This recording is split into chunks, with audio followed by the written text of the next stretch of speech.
विद्यार्थियों, अॼु पाण सचल सरमस्त जो चूंड कलाम वहदत कंदासीं। इन खां पहिरियों पाण सारंग करे चुकासीं। वहदत में सचल सरमस्त छा ॼाणायो आहे, कहिड़ा वीचार ज़ाहिर कया आहिनि, उन जे बारे में असांखे ॿुधाए थो।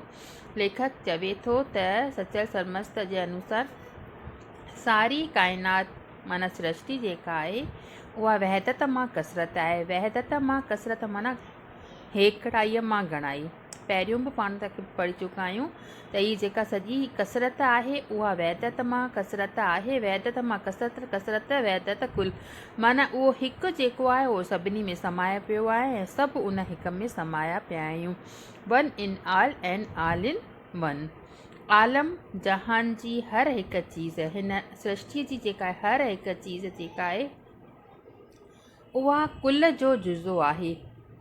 मनुष्य ईश्वर जो रूप आहे ऐं पाण ई ॿुधंदड़, समी ऐं ॾिसंदड़ बसीर आहे।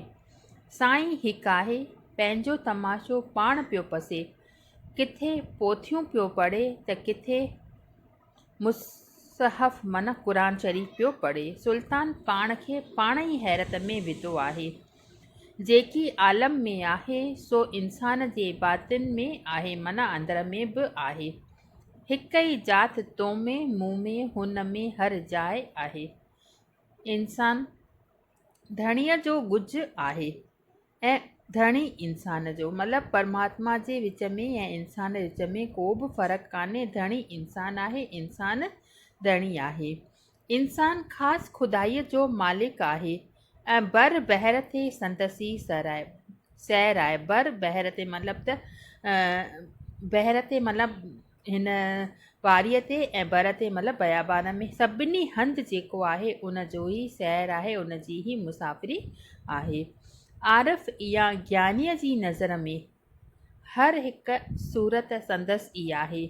हू लामकानी आहे ऐं हर कंहिं ख़्याल खां आज़ादु आहे। लामकानी मतिलबु जंहिंजो को मकान न हुजे ऐं जंहिंजा सभु मकान हुजनि, ॻाल्हि त साॻी आहे न।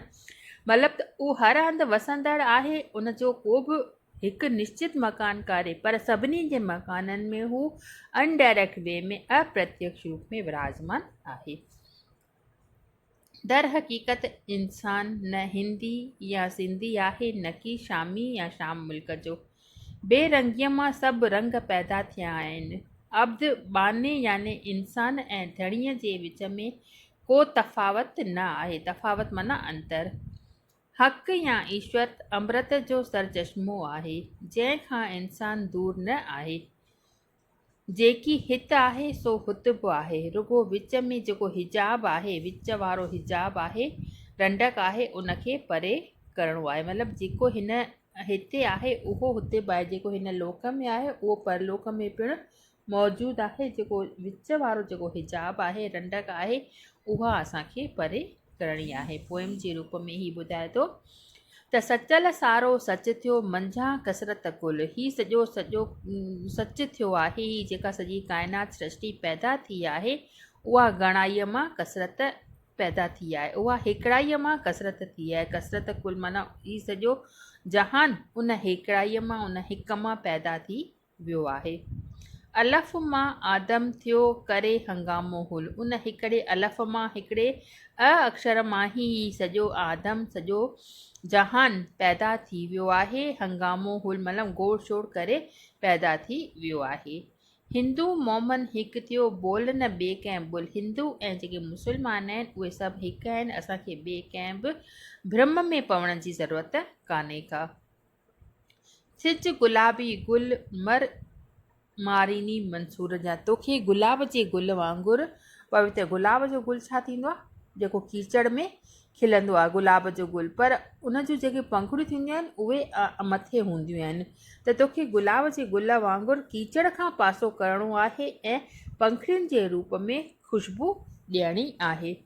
त तोखे केतिरो बि मारिन, पर तोखे मंसूर वांगुरु जेको आहे पंहिंजे नारे खे अमर करिणो आहे। कहिड़ो नारो पाण वरी वरी पाण पढ़ी रहिया आहियूं। मंसूर जेको हो उन चयो, मां ख़ुदि ख़ुदा आहियां, मां ख़ुदि ख़ुदा, आई एम गॉड जी उन दुनिया ई, ऐं उन ई दुनिया जे करे ई हू हिकु अलह लोक वासी थी वियो ऐं तमामु मशहूरु पीर थी वियो।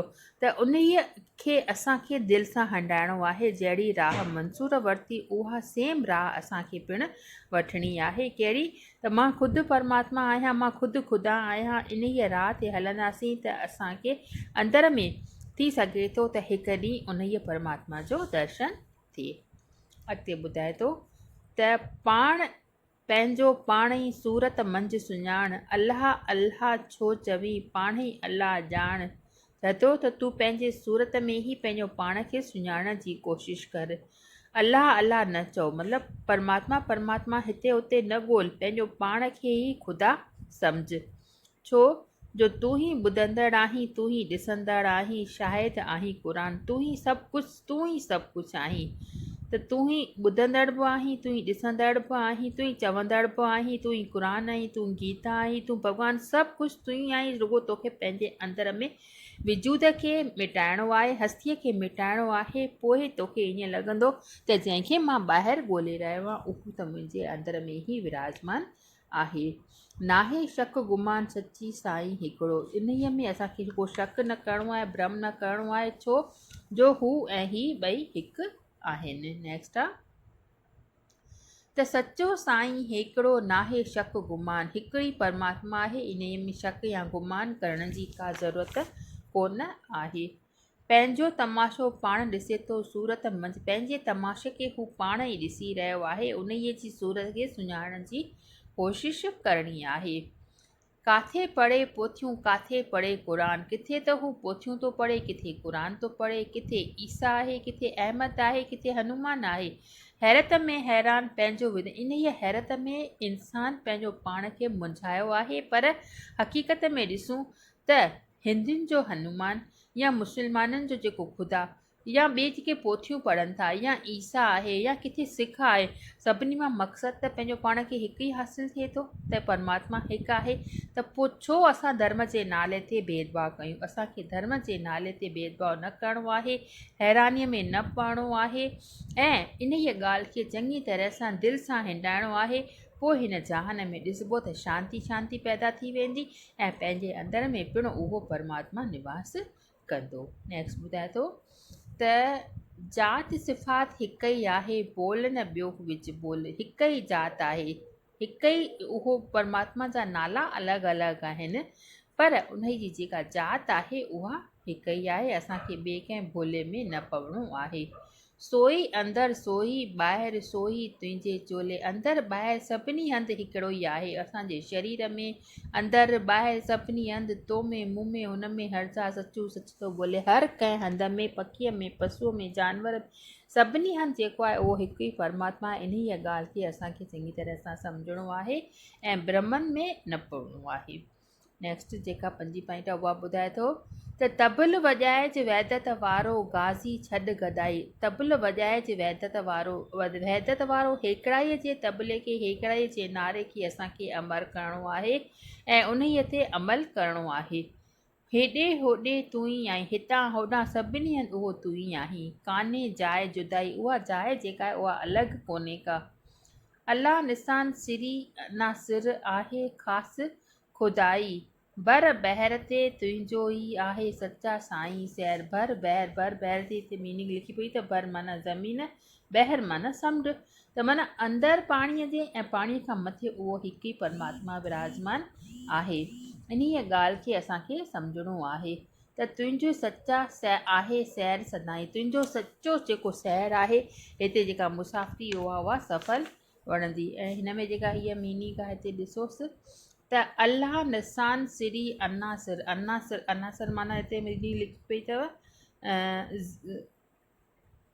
इंसानु मुंहिंजो गुज आहे ऐं मां इंसान जो गुज आहियां। नई मीनिंग सॼी लाइन जी त इंसानु जेको आहे उहो परमात्मा जो गुज आहे ऐं परमात्मा इंसान जो गुज आहे। इन खां सवाइ ॿी का बि हस्ती कान्हे का। इन ई ॻाल्हि खे असांखे चङी तरह सां पंहिंजे अंदर में चङी तरह सां बिल्कुलु गहरी रूप सां सम्झणो आहे त असांखे ॿाहिरि ऐं अंदरि ॿिन्ही हंधि हिकु ई परमात्मा हिकु ई उहो ख़ुदा ॾिसण में ईंदो। इहे 5 पॉइंट जेके आहिनि तव्हां चङी तरह सां यादि कयो ऐं इन मां का डिफ़िकल्टी हुजेव त तव्हां बेशक पुछी सघो थियूं।